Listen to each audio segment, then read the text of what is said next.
Hi, and welcome to Cat Fasting. I am currently on a weight loss journey on Manjaro at a 12.5 milligram dose, and I've lost so far over 100 pounds using fasting as my primary method. So, according to Happy Scale, I am 164.6 pounds. In the last 7 days, I've lost 2.4 pounds. In 30 days, 5.2, and all-time 106.2. So it's been 2 weeks since my last update. The first week, I only fasted 1 day clean, and every other day I went above maintenance. So I did not lose any weight 2 weeks ago for very obvious reasons. I was not in any kind of deficit whatsoever. I was full of cravings, like it just went absolutely bonkers off the wall.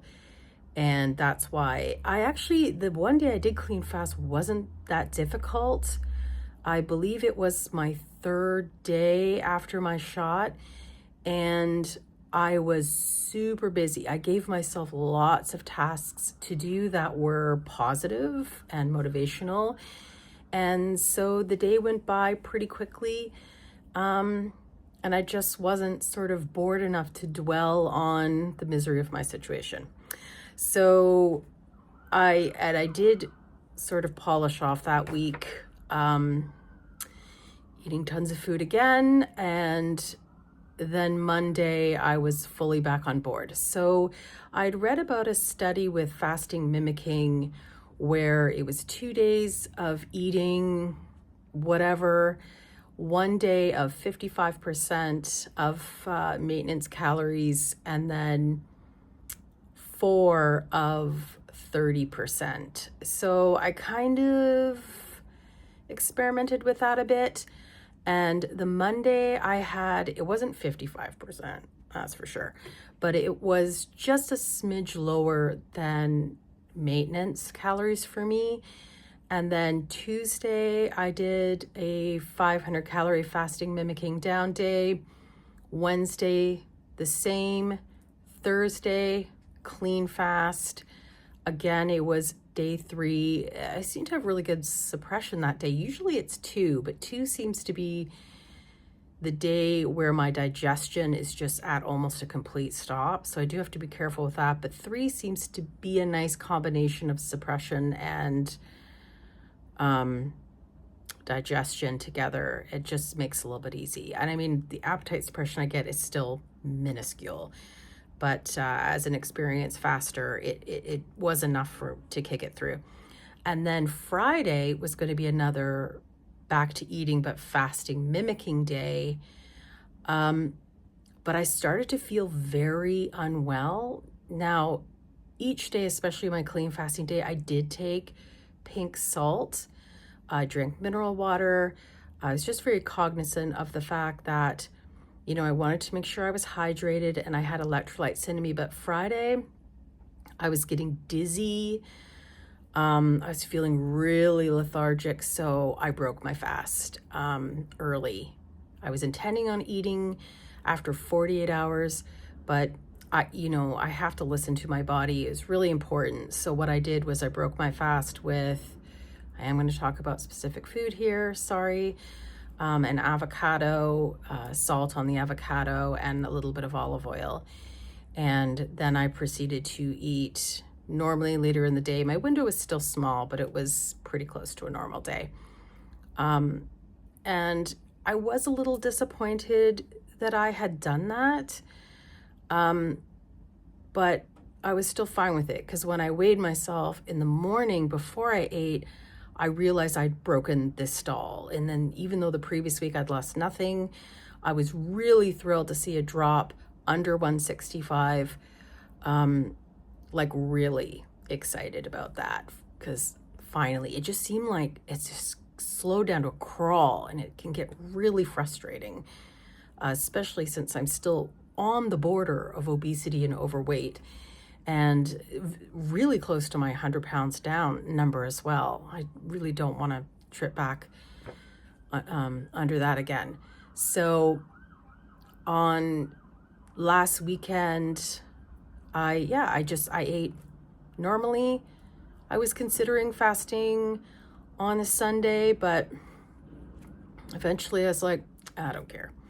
So today I'm fully back on. The idea I have is to do fasting mimicking for 4 days.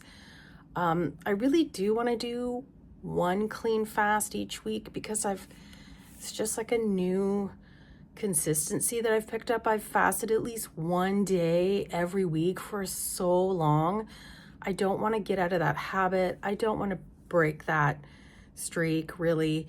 But one thing I have realized is that I need to do it sooner rather than later. I may do it today if I feel okay, but I'm right at the tail end of my shot. So it certainly won't be easy going. And I don't know if my work schedule is going to have me up super late tonight or not. And it's better for me if I actually can sort of have the relief of going to bed early if I feel like I need it, but it's just not optional every day for me. So if not, I'll take my shot tomorrow, which is exactly a week later from the previous one, and I'll try again then, or even Wednesday. But I definitely don't want it. I don't want to do it Thursday again, because I don't want to hurt my body. I don't want to put my body into panic for any reason. So let's see. I have had some weird side effects. Well, not weird, but something I've just been noticing lately. So between maybe 12 hours into day 1 to day 3, I get extraordinarily cold. I really shouldn't complain about this because usually my entire life is complaining about being too hot, which is still fair. But I mean, I'm cold, not on the outside, from deep within. I am absolutely feel like a popsicle. I go to bed covered in layers, blankets. I have a hot bath before, the whole kit. Get in and I'm just teeth chatteringly cold. As I fall asleep, I start to warm up, and in the middle of the night, it's like sleeping on the surface of the sun still. So it's a lovely combination to be frozen or boiling to death. That's just something that I've noticed, and that is a little bit annoying. My digestion is even slower now. I'm guessing it's because I'm adjusting to 12.5 milligrams, but even on eating days, I have to be so careful not to overeat in a sitting, which is difficult for me because I am a volume eater. That's always been a problem for me. I have to be very careful about not eating too late. 2 weeks ago, when I was overeating, I was making myself absolutely miserable. There were a couple nights where I had to stay up way past midnight, which I didn't have to do, other than the fact that the food in my stomach was not digested in any way. And it was just, there's no way I could lie down, never mind fall asleep. The acid reflux was brutal. There's no way I could take a remedy for that and make my stomach more alkaline, because I needed every drop of acid I had in me to digest what was in me. And the fact that I did it more than once just proves how stupid I really am. Another thing that just happened last week is problems with loose skin. So under my belly on one side, the skin is now loose enough that it catches. It catches when I twist, it catches when I sit down, it catches when I bend over. It sucks the breath out of me. It's so painful because it feels almost like the skin is trying to tear. Yeah. So I've been putting pseudocreme on it, and I've also had to be sticking my hand down my pants, putting my hand in between that fold, when I sit down. And I'm sure that's going to be super glamorous to do that in public. So if you see some lady sticking their hand down their pants, it could be me. And it's got a little better in the last couple days since I have been sort of taking care. And I will be updating my doctor on that because I want to make sure it's on file in case there's any way I can get MSP to pay for skin removal surgery. it's scary to think that that actually has to be done, not for vanity reasons, but actually so that grosser things do not appear. I've been attaching to some of the comments on, I think I went 4 back updates, a video I'd watched. It's Dr. Fung, 4 Points by Sheraton in London, doing a talk on fasting. It's not his channel, it's someone else who recorded and posted it. But by far, it is the most layman term description of how the body loses weight. He goes into detail, of course, about insulin and its role in fat burning and why it's necessary to, slow down or eliminate insulin production in your body for gaps of time so that fat burning can occur. He does discuss protecting muscle during weight loss. He does mention GLP-1s. It is absolutely worth the watch. I watch his videos often because I like to be reminded of how this all works and why what I'm doing is really the best way for me to do it. And it's also, his videos tend to be, they don't talk about food at all. There's certainly no added clips of people eating junk food and just looking like they're having the best time of their lives, which drives me absolutely insane because I am very triggered by those kind of images. And then I start the full-on dreaming of what I'm going to eat. So I still have a continued issue of eating days of controlling myself. Lately, I've been shortening my windows quite a bit. So if I do damage, that it's limited. I'm still trying to prioritize things like blunting blood sugar spikes and eating in a certain order, especially with fiber, fat, and protein first. If I do have any sort of plans to eat something super carby or sugar laden, that, the first meal of the day, or I prioritized food that is nutritious. On my down days, I eat, it is 100% nutrition forward.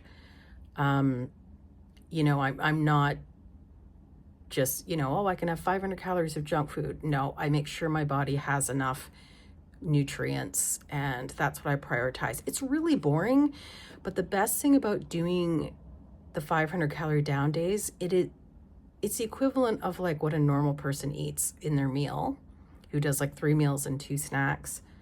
So it's like a normal looking meal. I can definitely volumize it with things like greens. This is the time when I make sure I'm getting electrolytes, and even having just hot liquid in a soup form. I like miso soup. It really satisfies me mentally and physically. It's also, that's why I drink black coffee all morning, is because it's flavored. It's something I look forward to. And oh my God, that just makes me want a 4th coffee. I'm absolutely terrible. I still have 3 to 4 cups a day. It's awful. Because it's expensive.